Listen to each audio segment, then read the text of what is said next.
Friends మనం ఈ వీడియోలో మనం పాస్వర్డ్ వేసినటువంటి ఒక ఎంఎస్ ఎక్సెల్ షీట్ని పాస్వర్డ్ ఏ విధంగా డిలీట్ చేయాలి అనేది ఇప్పుడు చూద్దాం రండి.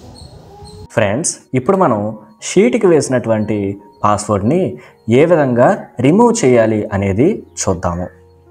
ఫైల్కి వెళ్ళి ఇన్ఫో మీద క్లిక్ చేసి ఇక్కడ ప్రొటెక్ట్ వర్క్ బుక్ అని ఉంది కదా, అక్కడ క్లిక్ చేసి ఎన్క్రిప్ట్ విత్ పాస్వర్డ్ అని ఉంది కదా, ఇక్కడ క్లిక్ చేసి ఇక్కడ ఉన్నటువంటి పాస్వర్డ్ని మన కీబోర్డ్లో బ్యాక్ స్పేస్తో రిమూవ్ చేసి ఓకే మీద క్లిక్ చేయాలి. మళ్ళీ మనం ఇక్కడ సేవ్ మీద క్లిక్ చేయాలి. ఓకే, ఇప్పుడు దీన్ని నేను క్లోజ్ చేస్తాను. మళ్ళీ ఓపెన్ చేసినప్పుడు దీనికి పాస్వర్డ్ ఉందో లేదో చూద్దాం.